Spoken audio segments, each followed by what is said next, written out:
Hello students, last हमने देखा था states of matter, solid, liquid and gas.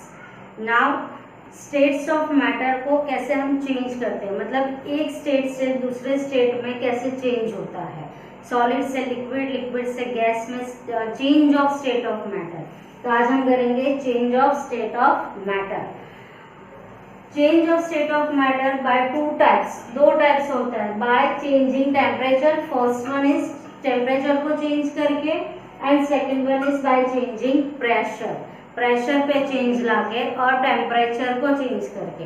Temperature को अगर हम चेंज करने की बात करें तो सपोज हमारे पास एक आइस है, सॉलिड फॉर्म में है, लिक्विड फॉर्म में हमारे पास वाटर है और गैसेस फॉर्म में वाटर वेपर है।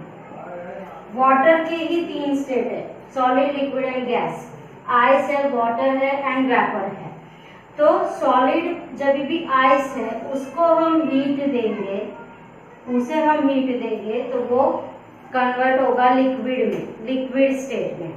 लिक्विड को अगर हम ज्यादा हीट दे रहे हैं तो वो कन्वर्ट होगा गैस में, यानी वेपर में। ये नॉर्मल चीज है, हम अपने घरों में डेली देखते हैं कि अगर हमारे घर में आइस है, बर्फ है, थोड़ी देर में हमने बाहर निकाल दिया तो वो मेल्ट होकर वाटर बन जाएगा। क्यों? क्योंकि बाहर का टेम्परेचर फ्रीज के टेम्परेचर से बहुत ज्यादा है, तो वो मेल्ट होता है, धीरे धीरे उसे हीट मिल रही है, वो मेल्ट हो रहा है।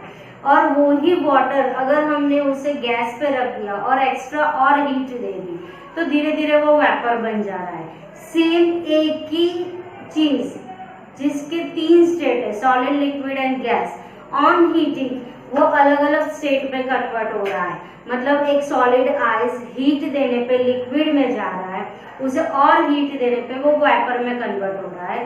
तो that is change of state of matter. मतलब कि सॉलिड को हीट दी लिक्विड, लिक्विड को हीट दिया गैस। अगेन इस गैस को अगर हम कूल कर रहे हैं तो वो लिक्विड में कन्वर्ट हो जाएगा और वो लिक्विड को और कूलिंग करेंगे तो वो सॉलिड में कन्वर्ट हो रहा है।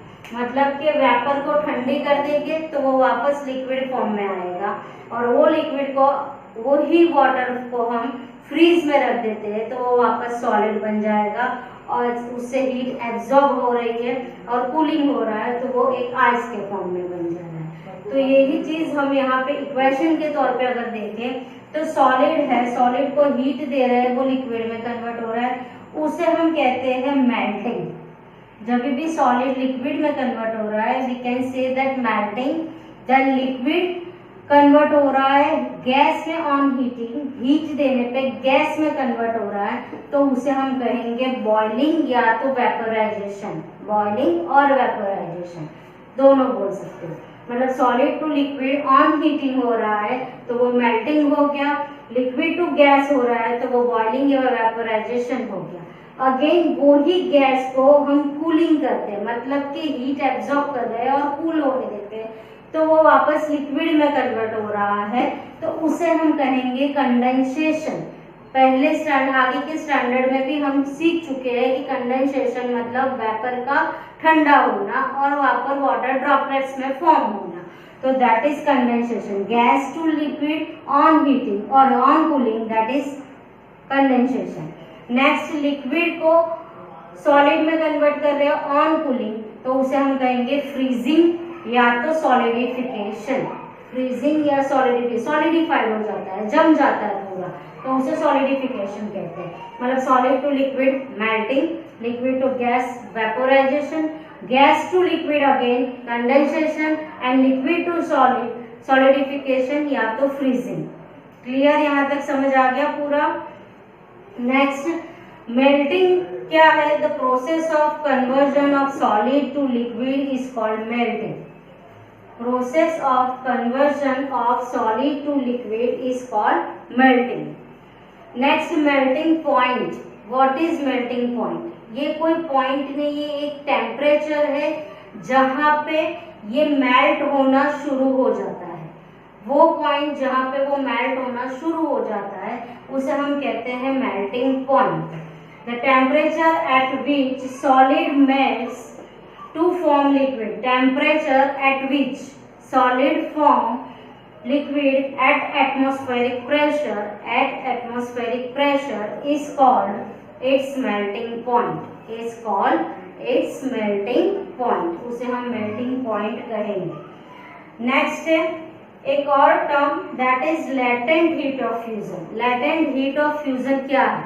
वो एक छोटा सा एक्सपेरिमेंट देखते हैं कि यहाँ पे हमने सब में आइस भर दी है, पूरी आइस भरा हुआ है, ये आइस है।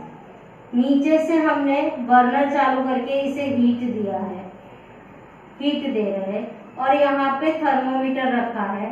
थर्मोमीटर का हमने मेजरमेंट दिया 0 डिग्री सेल्सियस, क्योंकि वो आइस है। क्लियर?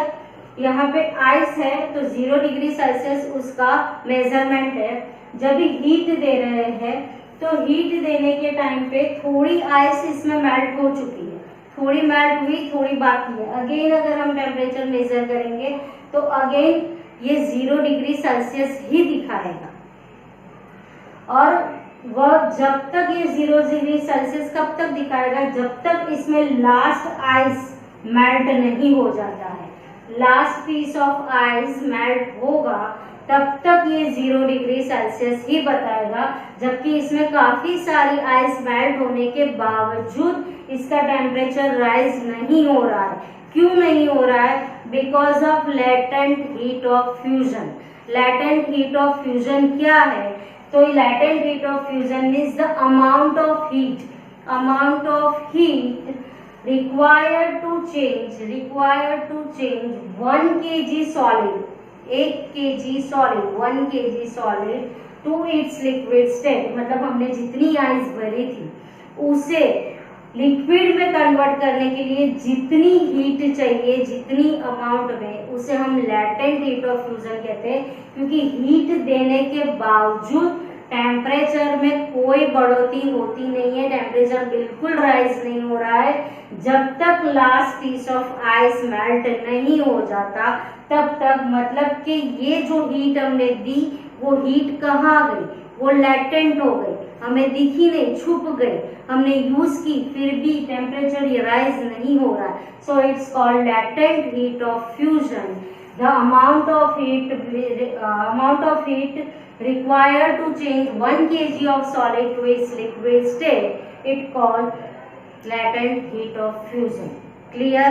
यहाँ पे हमने मेल्टिंग वाला by temperature, by changing temperature कैसे स्टेट ऑफ मैटर चेंज होता है वो समझा है। Melting point, latent heat of fusion.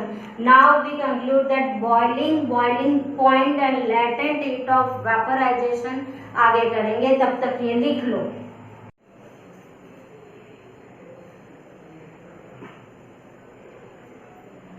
Next melting हमने किया था लास्ट, अभी हम करेंगे boiling. The process of conversion of liquid to gas is called boiling. Melting में क्या था? Process of conversion of solid to liquid, it's called melting.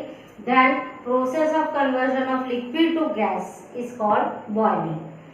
Boiling जब भी वो बॉईल करना शुरू हो जाता है वो बॉइलिंग है। नेक्स्ट बॉइलिंग पॉइंट कोई पॉइंट नहीं है, वो टेम्परेचर जब वो बॉइलिंग शुरू होता है। Temperature at which liquid boil to form vapours, boil to form vapour. Liquid अगर वाटर हम बॉईल कर रहे हैं तो वेपर में कन्वर्ट हो रहा है। Vapour at atmospheric pressure. Atmospheric pressure word is most important, तुम्हें वो वर्ड लिखना है।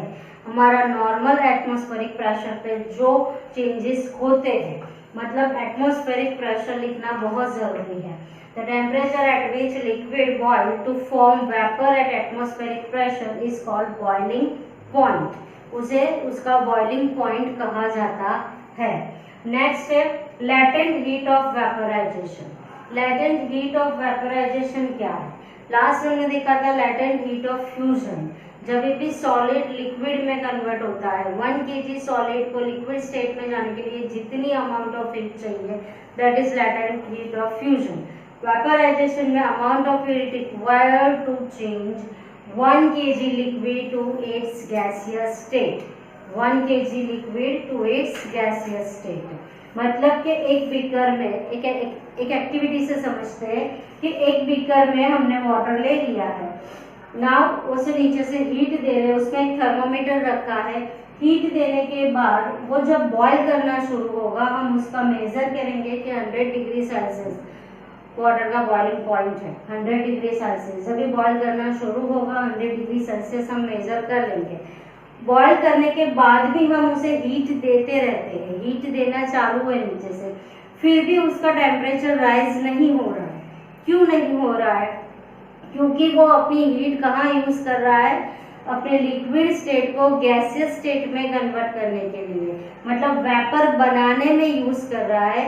तो एक बार उसका 100 डिग्री सेल्सियस बॉइलिंग पॉइंट होने के बाद टेम्परेचर राइज नहीं हो रहा है, बिकॉज उसने अपनी हीट किस में लगा रखी है? Liquid to gaseous state change करने में, और वो लेटेंट हो गई, हमें नहीं दिख रही है। तो वो हीट देने के बावजूद उसका हमें बॉइलिंग पॉइंट से ऊपर राइज होता टेम्परेचर नहीं दिख रहा है। So it's called latent heat of vaporisation.